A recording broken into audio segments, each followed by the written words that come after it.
Hi everyone, we want to welcome you to our second podcast of Elevate. Elevate is living life to the fullest, and our goal is to inspire leadership. Inspire leaders in the home, in businesses, as well as our local churches. And I want to welcome Paul Chicato here with me. Good to be here. Our co-host. And today we're talking about something that's really exciting. We're going to be talking about mentorship. Mentoring, who mentored us, how do we mentor? What do we use to mentor? The whole concept of mentoring. And you know, one of the definitions for mentoring is to advise or to train someone, especially a younger colleague. Now, in any leadership journey, we're all in a need of somebody that is going to mentor us, somebody that's going to teach us what we don't know.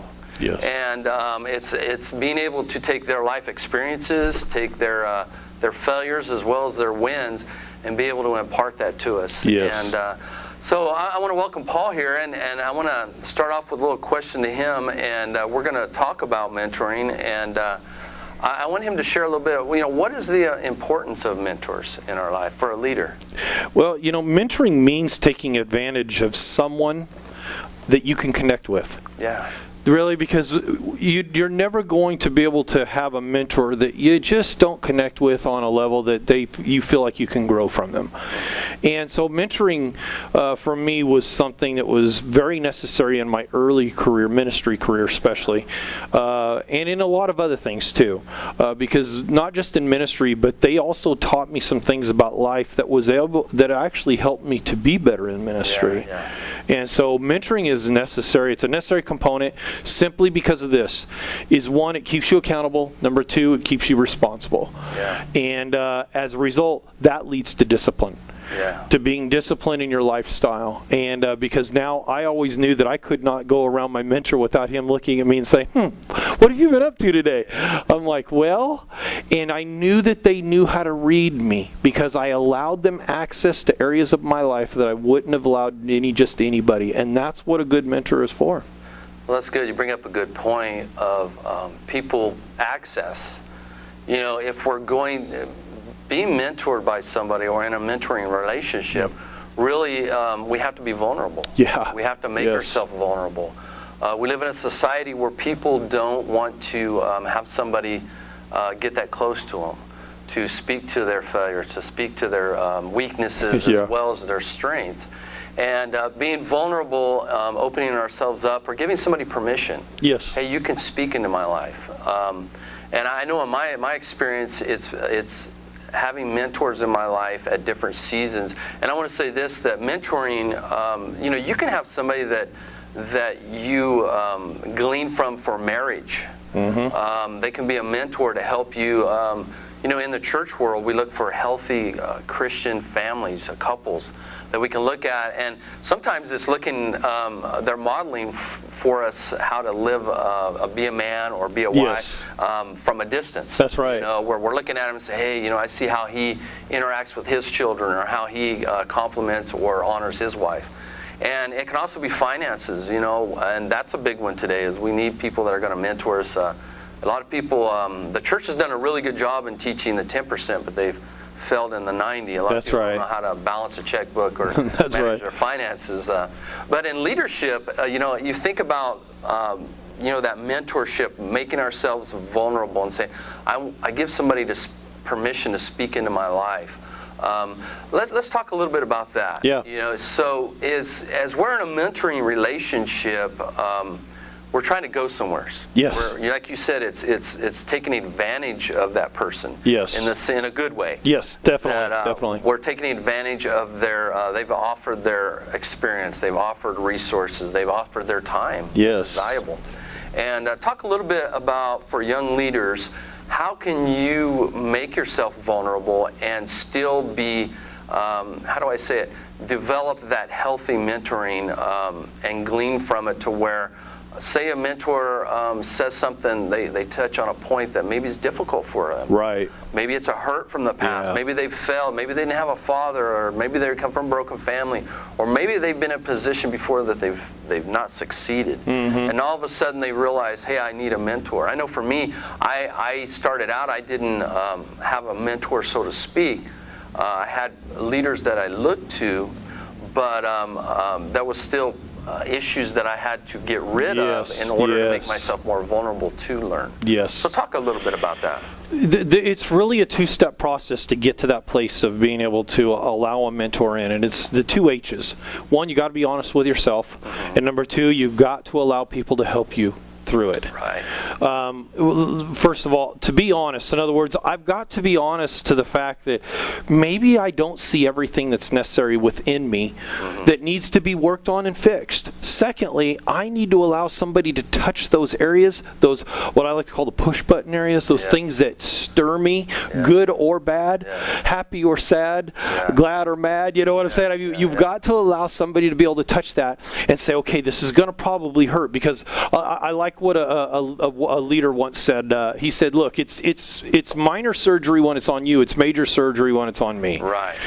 The truth is, when you start touching something that's vital, those vital spiritual organs, those physical organs, everything, now I'm like, okay, I'm afraid to go through this process. But a good mentor isn't there to hurt you. A good mentor is there to fix you. Right. And if we can accept that within our hearts and be honest that, look, there's not a good mentor around that doesn't love me too, and love where I'm going and love everything about the life that God's blessing me with, then he's not going to take advantage of that. He's going to help elevate you. And that's what this is really about. Yeah, that's good. That's elevate. You know, if we're going to go to a new level, if we're going to live a life that is full of purpose, and I want to touch a little bit on that is, you know, I believe a lot of people have purpose. They have a call from God on their lives, whether it be in ministry or business. If anything, we're all called to reach the lost. We're all called to be good husbands, fathers, and mothers. That's right. Wives. But when we begin to, as mentors, say we decide, you know, this is where I'm going the path. I know for me, when I first came into the church, I was in the electronic field. And I worked for a company. We manufactured laboratory equipment. And I was a cam technician, and I loved the job. I loved everything about it. And I was gleaning and learning from people that were more experienced than I was. They actually partnered us up with some more experienced cam technicians that taught us, you know, the ins and outs, the little tricks. But when I transitioned and I made that leap from that particular job into ministry, I acknowledged that there was areas in my life that you know, the Bible talks about renewing our mind. And I think mentors help us renew our mind in a lot of ways, and they also help us with blind spots. Definitely. You know, we that's right. You made a statement on our previous podcast about, as young ministers, we think we got it all figured out, we can fix the whole world. I think every young minister believes that when they get behind a pulpit. You know, I started with fasting, you know, and ended up with tithing, you know, and a hard sermon. You know? So, point being is, you know, we think we can fix it by our voice, but the reality is we have those blind spots. And when we allow mentors to come in our lives, and let's talk a little bit about that as well, is how do we find a mentor? How do we select somebody? Does a mentor select us? Because it has to be twofold. Or do we say, hey, I want this person to mentor me and enter into that relationship? Talk a little bit about that. There's no doubt that, you know, just because I like a certain person in the church or like a certain person in where I work and think, oh, wow, I'd really like to learn from them, that doesn't mean they want to teach you. And the truth is finding that mentor isn't always the easiest thing. But you will find that it's like anything. If you stay connected to where you're local to, look, where I was God had put me specifically within a church that was local to me, and I connected with the church by and large. Because I loved what God was doing in that church. But now I needed to go a little deeper. Was there an individual within that that would help pull the best out of me? Not just a good service anymore. Not just a good, wow, that was a great Sunday, you know. No, it wasn't just about a good Sunday school class. It was about, okay, what's in there that I'm in need of now deep inside to get me to get up to that level that I'm wanting? Well, you keep your eyes open. Yeah. You keep your eyes fully open, and just as God will direct you, like I said, maybe this is the more spiritual answer, than the physical one. But the truth is, just as you know where God's putting you into a local place, He's also going to give you the person in there that will help you. Right. And so you just keep your eyes open. And one thing I will say is, I'm not sure that there's a pat answer, at least from my perspective, and I'm sure you have a better one, is that there will be somebody that pops out. Right. It's just like anything in life, that whenever if we just watch, something always tends to occur where God's either opening opportunities, and we need to take advantage of it though. Yeah. And not be afraid. And that's a good point, is being able to, I think too, it's being, one is being teachable. Yeah, definitely. Number two is looking for those opportunities, because mentorship is not, it's not just a time where you sit down with somebody and they begin to pour into your life. There can also be a mentorship as far as modeling. Totally. And you might, and you bring up a good point when you, I believe it's Terry Nance came out with a book, Armor Bearer, and he talked about, one of his subtitles was "Bloom Where You're Planted." Mm-hmm. And we live in a society that's immobile. People are always moving. Yeah. I was in a class a number of years ago, and the instructor took a poll. How many of you still live in this? And there was a lot of young people in there. How many of you still live in the same house or the same neighborhood you were raised in as a little boy? Yeah. One person raised their hand. So that kind of gives you. And we live in California, and people are always constantly moving. They change jobs. They go places. Yes. But in the local church, blooming where you're planted, and being able to, what that does is it allows you to get involved in ministry. When I went to Bible college, I was interning at it was the 7th largest church in America at that point, which was over 14,000 people. And I remember sitting there thinking, I'll never know anybody here. I'll never be, plugged in or bloom here, so to speak. Yes. But part of our internship, when we started interning, we began to meet people. Yeah. We began to be around people that were more seasoned in ministry, and they were mentoring without the title of mentoring. Yeah. It was being modeled. Mm-hmm. And all of a sudden you're plugged in, you're becoming part of, and we hear that all the time, get plugged in. But the reality is, when you do that and you begin to grow, then there's that blooming. That's right. And that blooming is where you come into that leadership. That's right. You've had all those years. I've seen people that have sat in church for years and years and years, and they've been taught, and now all of a sudden their season or their time comes. That's right. And they begin to bloom, a leadership opportunity, maybe to lead a ministry, and you're like, wow, I didn't even, I never thought they would be able to do that, but it was accumulation of mentorship over the years. Yes. Let's talk a little bit about that. We know it's important, mentorship is important, but let's talk a little bit about different types of mentoring as well. Oh, yeah. I mentioned modeling, but what other ways have you been mentored through the years, or what other ways do you mentor within the church? Yeah, probably one of the most important mentor methods for me was gleaning from literally individuals that I don't know personally. Yeah. I tend to gravitate towards certain styles. Mm-hmm. I gravitate towards certain areas of what I would call wisdom. People that are collectively have a lot of wisdom in a lot of areas. Right. And so what I do is I tend to say, that's the book I'm going to read, even if I don't know what it really is totally about. I just trust that they have something that I'm in need of. And so I do lots of reading as a result. Also, I will go online and we'll listen to these individuals. Right. And I know that you were talking to me earlier, but the truth is that kind of mentoring, you may know them, but they may never know you. That's right. And I find that that's very healthy, because what it does is it allows you to connect. And I know a lot of people tend to focus on all different types of people. Right. Don't get me wrong. If somebody comes along that I'm like, ooh, that was good, or I know somebody personally that says, I know that you have suggested many people, certain people, that you need to listen to. Man, I've listened to it and I've gotten hooked. Right. And because I'm like, you tend to connect with a lot of the same type of leadership. But that's one way of finding a mentor. Mm-hmm. And that's good. That I believe there's a perception a lot of times when we talk about mentorship is that people, they view it as, I've got to set one-on-one with somebody. I've got to have this structured time with somebody. Yeah. But the reality is that because we live in a busy society, because we live in a time where And time's valuable. Yes. A lot of people aren't going to take that time unless you're connected to them one specific way. Maybe it's a boss, maybe it's a pastor, maybe it's a leader in ministry. You might not be connected with these people that have all these knowledge. So books, for me, I'm a book hound. I love books. I read books.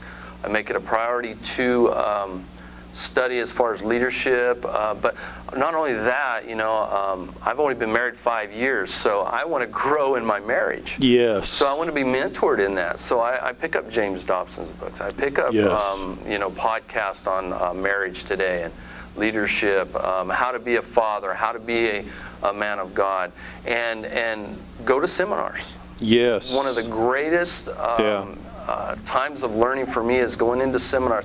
One is because there's an atmosphere there to where it's conducive to learning. It's you're ready. Everybody else is learning as well. So while you're in that atmosphere, I mean, there's being things imparted to you maybe they didn't even talk about, but yet God wants you to pick up. Amen. So it's so important, and it's also.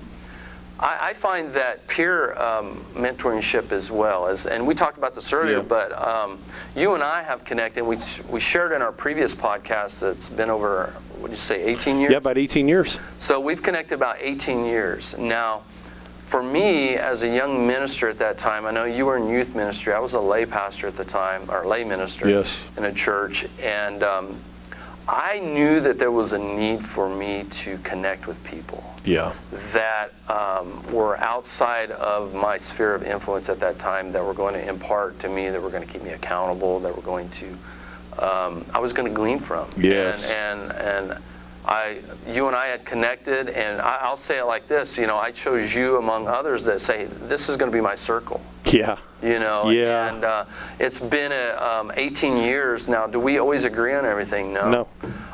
Because I'm always right and he's not. No. But amen. That was a joke. Yeah. But no. But that's the cool thing about mentoring. Yes. Is that especially with peer mentoring, in the sense that you and I can sit and we can discuss. It helps us think through a process. Yeah. I've had ideas through the years, or had to make decisions, and we've sat and talked about it, and you've given me a different perspective. Right.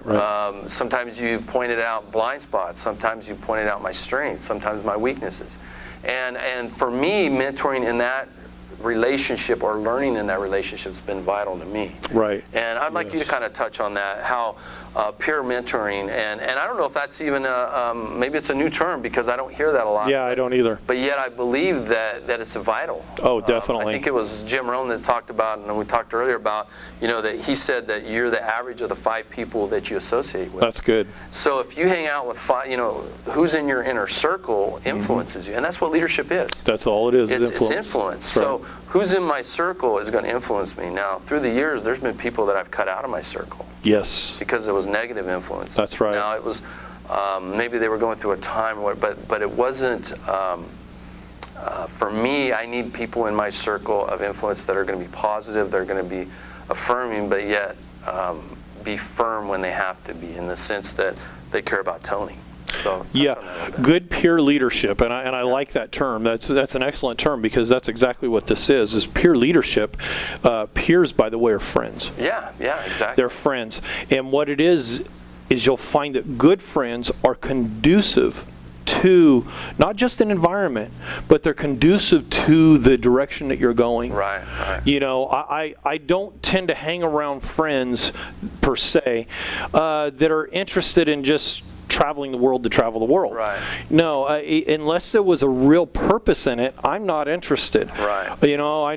I've known people that I would be acquaintances, or that I would call a friend, but I'm talking on a level of like me and you, where we've been very close friends, and we can share in each other's lives. It's been conducive to my growth and my mentoring, simply because I know that every decision I make, of course, you being on the board helps, but nonetheless, you're not on my board just because I want. No, you're on my board because I totally trust you, but I know that everything that I bring to the table, it's conducive for you to just say. And what I like is, because I don't believe. Okay, let me kind of go a little different direction to come back to this. Is I have people all the time to ask me, okay, when you form a board for your ministry or a business, what kind of should I get? Nothing. I shouldn't get yes people, right? Right. I said, well, I don't agree with that. And so I shouldn't get no people. I said, I don't agree with that. Right. I said, you don't get yes or no people. You get people that say, if that's a God idea, let's figure this out together. Yes. And if it's not, if we can't collectively all figure this out, well, then it's not a God idea anyway. Right. And then we know to just toss it and you don't have to worry about it no more. Right. So what I've been blessed with a board such as yourself says, okay, if this is truly a God, let's work this out for you. Right. We're not saying yes or no. Let's just figure this out first, and we'll know. What a good peer leadership does is they help you right the ship or steer it properly. Right. And that's why I trust my peers, because I know this, that if I'm steering that direction, they're saying we want to make sure that we're steering in the right direction too, because it affects our lives too. That's good. That's good peer leadership. You leadership. have a good point when you talk about boards and leadership. And I know on your boards you have your pastor who's a little older than us, more seasoned than us. Mm-hmm. But then you and I, we're peers in the sense that we've kind of come up through ministry. You might have been in ministry a couple of years before I was. Yeah. But we've kind of went that journey together. Yes, we did. And then you've also got people that they're not in full-time ministry. Some of them are in business. That's right, they are. So you think about that collective group of people as far as mentoring, as far as a board. You come together and you have an idea, and it's not a good idea or a bad idea, but it's a developing idea. Yeah. And I think that's what the board helps do, is it helps develop that. And that's what mentoring does, is it helps develop leaders. Yes. One quote I read recently was that leaders, they don't develop followers, they develop leaders. Yes. So it's being able to take people and see potential in them. And it's also being able to, mentoring is really making yourself available. That's right. That you can go in and you can meet with people, talk with people, model it. And I want to regress a little bit and talk a little bit about the avenues. We talked a little bit about books and things like that. There's also, especially today with the resources we have, I heard somebody recently say that they spend time with John Maxwell every day. Yeah. They spend time with all these different leadership people, Jack Welch, all these, and yet they've never met him. Right. But it's through audio, it's through books, it's through podcasts, it's through blogs. Just driving here today, I was listening to a book on CD, Jack Welch talking about winning. Yeah. And so it's always being in an atmosphere to where I want to, I'm going to be intentional with my growth. Yes. I want to kind of pause right there. Being intentional. We can read a book, we can have a lot of knowledge, but being intentional, it seems like a lot of times with mentorship, if we don't have a specific goal, it can be a general thing. In other words. And what I mean by that is, if I want to learn on leadership, I'm going to buy a book on leadership, or I'm going to listen to a CD on leadership. But if I go into a mentoring, so talk a little bit about, and think about this, the importance of knowing your purpose in a mentoring relationship. Yeah. It's like you're saying, we're talking people who tend to read. A lot of people spend a lot of time reading novels because they're into the fantasizing. But let's start getting back to reality. Right. Reality is, who are you and what are you made of?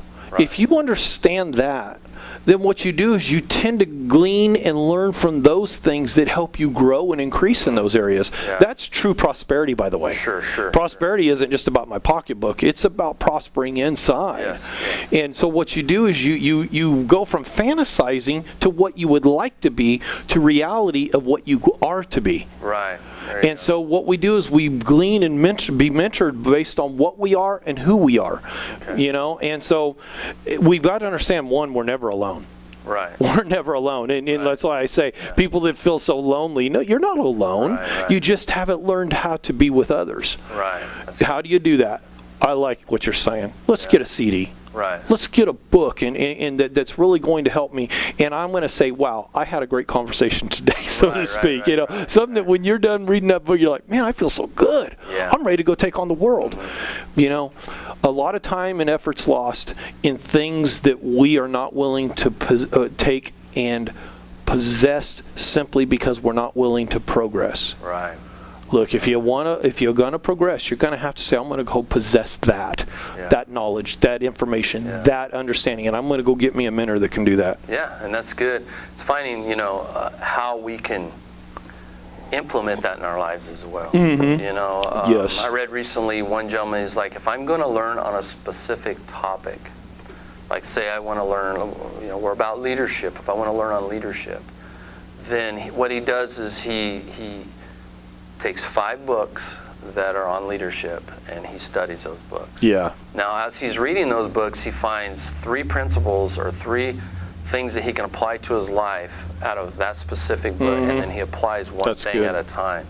And then after the 5 books, he takes a certain amount of DVDs and CDs and listens to those, and then he goes to 1 seminar, maybe 2 seminars or workshops on leadership, and then he applies those.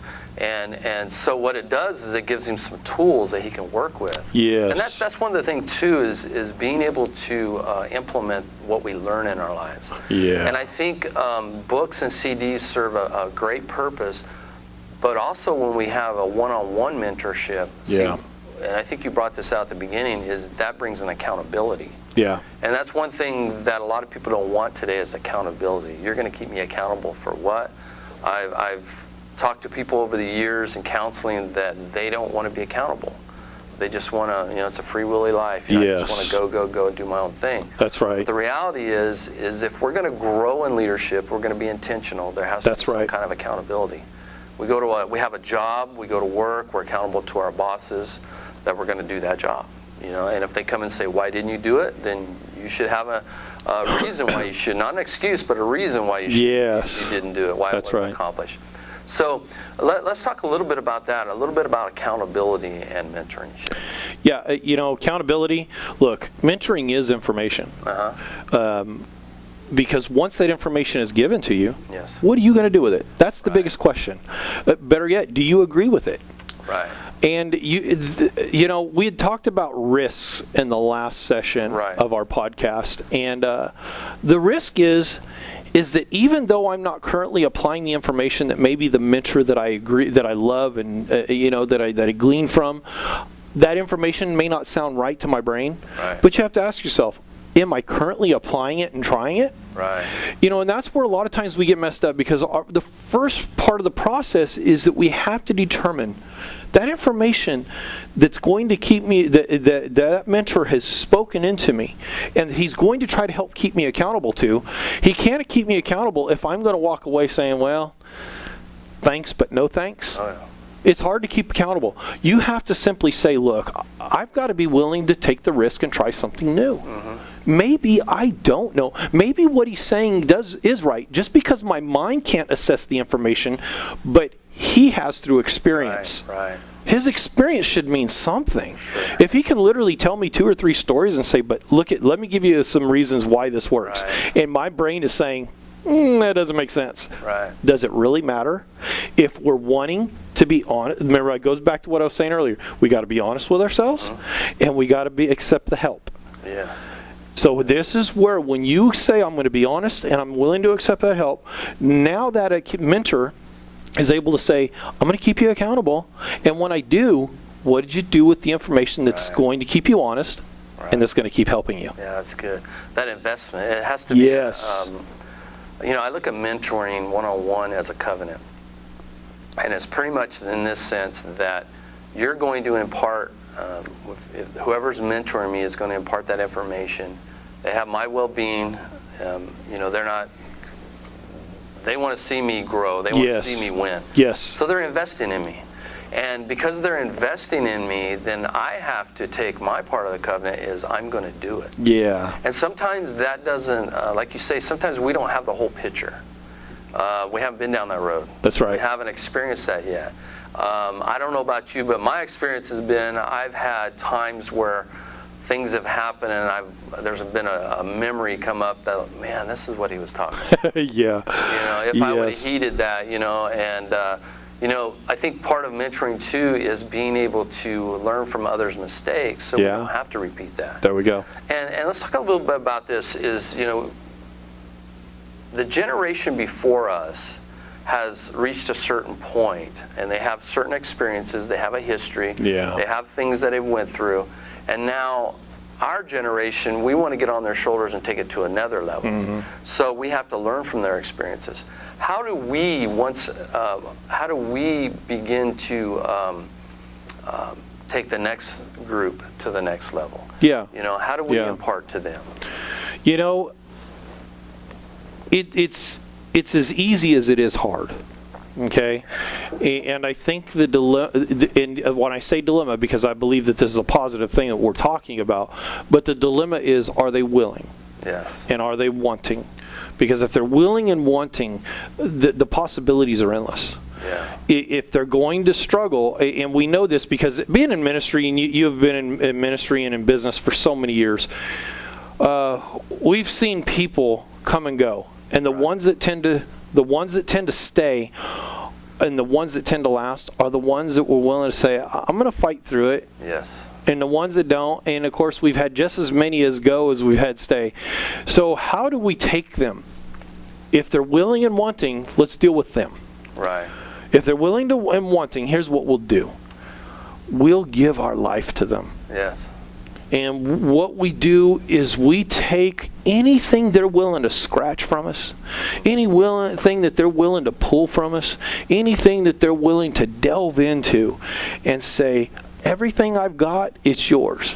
Right. And we can't do that if we're always holding back as mentors. Right, right. That's You know, and I know a lot of mentors will hold back at a certain point, and I don't know the reason why, but I would assume, and I'll give you an example. I had a friend of mine years ago. He was great at working with the heavy machinery on roadsides and stuff, so he could do the big Caterpillar tractors and things of that nature. Well, one day, the boss or the foreman told him he wanted him to get off so that way another young gentleman could learn. And he wanted him to teach him. Right. And my friend said, well, I don't want to teach him because I know if I teach him, I lose my job. Right.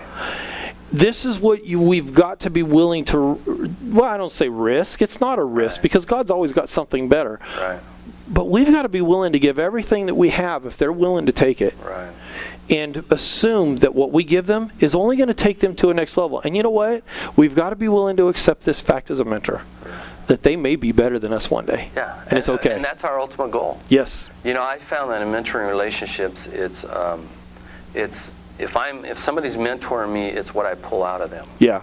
They're not going to give me all their experiences, all their information in one setting or two or three, but it's up to me to ask the right questions. That's right. In order to get the right information out. Yes. And this has been a great episode on mentoring, and I just want to encourage all of our listeners that, you know, find a mentor. If you can't find somebody that's going to sit down with you, become part of something where it's modeled for you.